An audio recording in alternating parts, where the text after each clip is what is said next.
Assalamualaikum warahmatullahi wabarakatuh. Perkenalkan, kami dari kelompok satu yang terdiri dari saya, Andi Nur Aluni Kalsum, dengan NIM akhir 266, ditemani oleh rekan saya. Saya Haryadin Setia Abdul Rizky dengan NIM akhir 232 dan selanjutnya ditemani oleh rekan saya. Perkenalkan, nama saya Fahrian Herianto dengan NIM 260. Selanjutnya, Perkenalkan, nama saya Sahda Amdi Pancono dengan NIM akhir 296 dan rekan saya. Perkenalkan, nama saya Sekian Alom dengan NIM akhir 087. Di sini saya akan menjelaskan mengenai pengertian daripada hak besit dengan kemudian yang kedua, apa sih perbedaan antara hak besit kemudian hak milik. Yang pertama, mari kita ketahui besit itu sendiri. Besit disebut sebagai hak menguasai, yaitu di mana kedudukan seseorang menguasai atau menikmati suatu kebendaan, baik untuk dirinya sendiri ataupun diperantarakan oleh orang lain, yang mana seolah-olah kebendaan itu merupakan miliknya atau yang biasa kita kenal dengan agendom. Untuk dirinya sendiri artinya benda tersebut ia gunakan nikmati secara langsung, sedangkan melalui perantara orang lain bisa saja dititipkan, disewakan, atau kemudian tidak dinikmati secara langsung, yang nantinya orang tersebutlah yang akan menikmati benda tersebut di bawah penguasaan besiter tersebut. Orang lain yang menikmati barang milik besiter itu kemudian disebut sebagai detentor atau pemilik hak detenti, yang mana hak detenti di sini adalah hak menguasai benda untuk orang lain. Baik, di sini kita akan menjelaskan mengenai apa sih perbedaan daripada hak besit dan juga hak milik. Hak besit adalah suatu keadaan lahir di mana seseorang menguasai suatu benda bahwa seolah-olah benda tersebut adalah miliknya sendiri, yang oleh hukum dilindungi tanpa mempersoalkan keabsahan daripada hak milik atas benda tersebut. Artinya, seorang besiter tidaklah selalu menjadi pemilik dari benda yang ia nikmati tersebut. Perbedaan yang paling mendasar antara hak besit dengan hak milik adalah bagaimana cara memperolehnya. Halo semuanya, sekarang saya akan menjelaskan mengenai hukum positif terkait hak besit di Indonesia. Yang mana hukum positif di Indonesia mengatur hak besit dalam konteks kepemilikan dan penguasaan atas suatu benda. Hak besit sendiri adalah hak untuk menguasai dan menggunakan suatu benda secara faktual. Di Indonesia sendiri, dasar hukum terkait hak besit dapat kita temukan dalam Kitab Undang-Undang Hukum Perdata atau KUH Perdata yang mengatur mengenai hak-hak atas benda. Menurut hukum positif di Indonesia, hak besit dapat memberikan perlindungan hukum kepada pemegangnya dan seseorang secara faktual menguasai suatu benda dengan itikat memegangnya sebagai seorang pemilik. Maka ia akan mendapatkan hak atas benda tersebut. Pemilik hak besit bisa diberikan perlindungan terhadap gangguan pihak lain yang mencoba mengambil alih atau merampas benda yang sedang dikuasainya. Yang mana hal ini diatur dalam pasal 529 KUH Perdata. Selanjutnya, saya pun akan menjelaskan mengenai fungsi hak besit dalam hukum benda di Indonesia, yang mana kami menggolongkannya ke dalam 4 fungsi. Yang pertama adalah perlindungan terhadap pemegang besit, yang mana hak besit memberikan perlindungan hukum terhadap pemegangnya sehingga pemegang hak besit dapat mempertahankan benda yang dikuasainya dari upaya gangguan-gangguan pengambil alihan oleh pihak lain. Yang kedua adalah dasar kepemilikan yang potensial, yang mana hak besit dapat menjadi dasar yang potensial untuk mendapatkan hak milik atau properti secara sah dengan pemegang dan memegang atau menguasai suatu benda dalam jangka waktu tertentu. Pemegang hak besit dapat memiliki dasar untuk mengajukan klaim atas hak milik benda tersebut. Yang ketiga adalah fungsi keamanan dan transaksi hukum, yang mana dalam transaksi hukum, hak besit dapat memberikan keamanan bagi pihak yang ingin menggunakan atau menguasai suatu benda untuk keperluan tertentu, bahwa keberadaan hak besit dapat menunjukkan bahwa benda tersebut sah dan dapat digunakan. Selanjutnya adalah jaminan kepemilikan untuk pihak ketiga, yang mana hak besit dapat diakui sebagai jaminan kepemilikan yang dapat diterima oleh pihak ketiga. Ini berarti bahwa pihak ketiga dapat mempercayai pemegang hak besit sebagai pemilik sah benda yang bersangkutan. Yang mana penting untuk dicatat bahwa konsep dan regulasi mengenai hak besit dapat bervariasi dan mengalami perkembangan seiring berjalannya waktu. Oleh karena itu, merujuk pada hukum positif yang berlaku adalah penting untuk pemahaman yang jauh lebih mendalam. Di sini saya akan melanjutkan dan membahas mengenai perlindungan hukum atas hak besit. Dalam fungsinya, hak kebendaan dapat bersifat memberikan kenikmatan dan juga memberikan jaminan. Bersifat memberikan kenikmatan, artinya ada hubungan langsung antara pemilik hak dengan bendanya sehingga dapat langsung dinikmati atau digunakan. Misalnya adalah bezit, detente, dan egendom. Sedangkan yang bersifat memberi jaminan, artinya hak tersebut tidak memberikan hak pada pemiliknya untuk menikmati karena fungsinya hanya sebagai jaminan prestasi dari debitur kepada kreditur. Contohnya adalah gadai, hipotek, fidusia, dan hak tanggungan. Ada beberapa sebab mengenai babysitter tetaplah layak mendapatkan perlindungan hukum. Salah satunya adalah karena ia memang memiliki hak untuk mendapat perlindungan tersebut sebagai suatu insan atau manusia yang memiliki kepentingan hukum. Selain itu, hal tersebut juga bertujuan untuk melindungi babysitter beriktikat baik dari ketidakadilan dan kesewenangan dengan memberikan perlindungan yang sama kepada yang beriktikat baik. Bagaimanapun juga, yang menentukan baik buruknya etika seseorang adalah seorang hakim di pengadilan dengan berbagai pertimbangannya. Kedua, yaitu karena adanya hubungan hukum antara babysitter dengan bendanya, terlepas bagaimana cara benda itu diperoleh.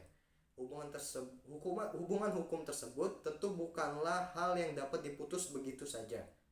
Dengan adanya perlindungan hukum bagi babysitter, artinya setiap babysitter diberikan kesempatan yang sama untuk mempertahankan hubungan hukumnya dengan benda tersebut dan bahwa ia memanglah berhak atas kebendaan tersebut. Selanjutnya, saya akan membahas mengenai kewajiban pemilik yang berhubungan dengan hak bezit.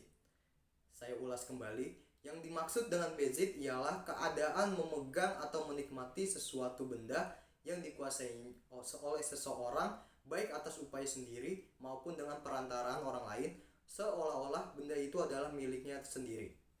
Dalam Kitab Undang-Undang Hukum Perdata atau KUH Perdata, mengenai bezit diatur dalam buku kedua, bab kedua, bagian ke-1. Dari judul buku kedua tersendiri dapat dilihat apa itu bezit, yaitu tentang kedudukan berkuasa atau bezit dan hak-hak yang timbul karenanya. Pengertian bezit atau kedudukan berkuasa terdapat dalam pasal 529 KUH Perdata, yaitu yang dinamakan kedudukan berkuasa ialah kedudukan seseorang yang menguasai suatu kebendaan baik dengan diri sendiri maupun dengan perantaraan orang lain, dan yang mempertahankan atau menikmatinya selaku orang yang memiliki kebendaan tersebut. Pengertian bezit mendekati atau hampir sama dengan pengertian hak milik atau egendom. Selain itu, pada egendom, seseorang dapat bertingkah sebagai pemilik atau egenan suatu benda karena ia memang pemiliknya. Sementara pada bezit, seseorang yang menguasai suatu benda belum tentu adalah pemiliknya yang sejati. Dalam pandangan masyarakat, ia dianggap sebagai pemilik karena secara nyata atau lahirlah nampak orang yang bersangkutan menguasai benda itu seperti seorang pemilik tanpa memperhatikan apakah keadaan menguasai itu sesuai atau tidak dengan keadaan yuridisnya. Jadi, dapat disimpulkan bahwa kedudukan atau kewajiban pemilik dalam suatu hak bezit ialah ia sebagai pemilik suatu barang bergerak ataupun tidak bergerak yang ia berikan kepada orang lain tanpa berpindah hak milik orang tersebut dan memberikan hak pakai kepada babysitter atas barang kepemilikannya.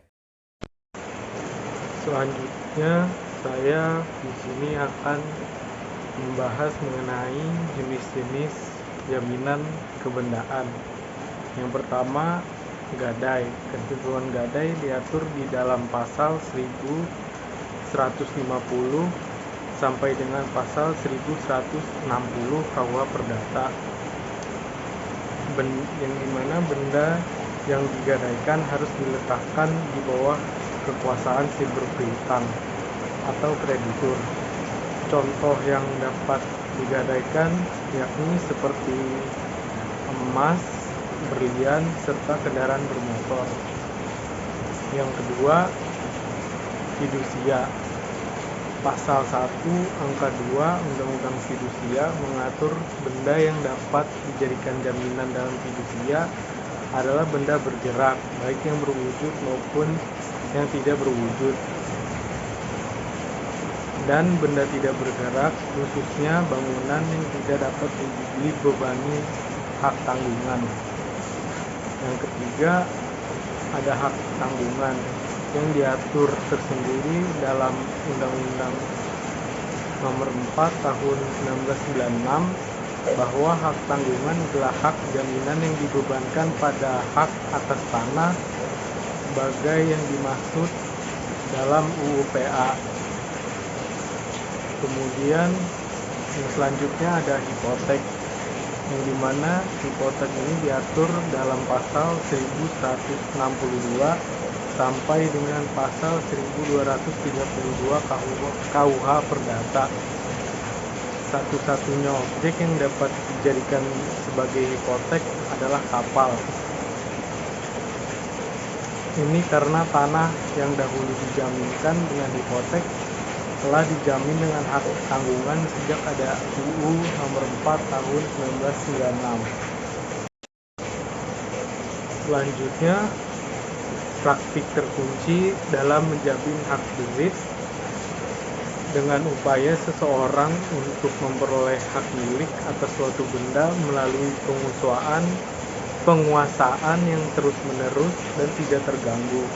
Dalam hal ini tanah, seseorang yang menguasai tanah secara terus-menerus tidak terjadi sengketa atas tanah tersebut, tidak mengetahui asal-usul tanah tersebut, dan tanah harus dikuasai di muka umum, dapat memperoleh hak milik melalui praktik terkunci. Assalamualaikum warahmatullahi wabarakatuh. Salam Om Swastiastu, Namo Buddhaya, salam kebajikan untuk kita semua. Saya di sini akan menjelaskan mengenai kesimpulan dari kelompok kami, kesimpulan yang didapatkan dari kelompok kami mengenai materi dari hak bezit. Salah satu materi yang ada dalam hukum benda dan jaminan. Kesimpulannya adalah hak bezit mencangkup pemahaman mendalam terhadap hak tersebut dalam konteks hukum benda. Hak bezit yang memberikan kekuasaan fisik tanpa kepemilikan mutlak memiliki perbedaan kunci dengan hak milik. Sebelumnya untuk perbedaan hak milik dan juga hak bezit sudah disampaikan oleh teman saya. Dasar hukum hak bezit ditemukan dalam norma hukum positif yang mengatur hubungan antara posesor dengan benda yang dimilikinya. Fungsi hak bezit dalam hukum benda menciptakan keseimbangan antara hak individu dan kebutuhan sosial. Perlindungan hukum terhadap hak bezit melibatkan penegakan hak secara adil dan upaya hukum untuk memastikan kelangsungan hidup tanpa intervensi yang tidak sah. Jaminan atas hak bezit untuk memastikan keberlanjutan hak bezit itu menyoroti pentingnya pemahaman holistik terhadap hak bezit. Jaminannya itu ada dalam bentuk perlindungan dan juga dalam praktiknya itu merupakan strategi untuk memastikan keberlanjutannya hak bezit tersebut. Kesimpulan ini menyoroti pentingnya pemahaman holistik terhadap hak bezit, melibatkan aspek-aspek hukum dan praktik yang saling terkait untuk memastikan perlindungan dan keberlanjutan hak bezit dalam sistem hukum benda. Jadi dapat dikatakan bahwa hak bezit itu untuk perlindungan hukumnya terjamin, dan juga untuk keberlanjutan hak bezit dalam hukum benda itu juga harus dilanjutkan gitu loh, karena hak bezit itu merupakan aspek yang penting juga dalam hukum benda, karena di samping dari hak milik juga ada namanya hak bezit, dan di situ sudah dijelaskan perbedaannya dengan sangat jelas oleh teman saya. Sekian kesimpulan yang dapat kelompok kami sampaikan, kurang lebihnya mohon maaf. Wassalamualaikum warahmatullahi wabarakatuh.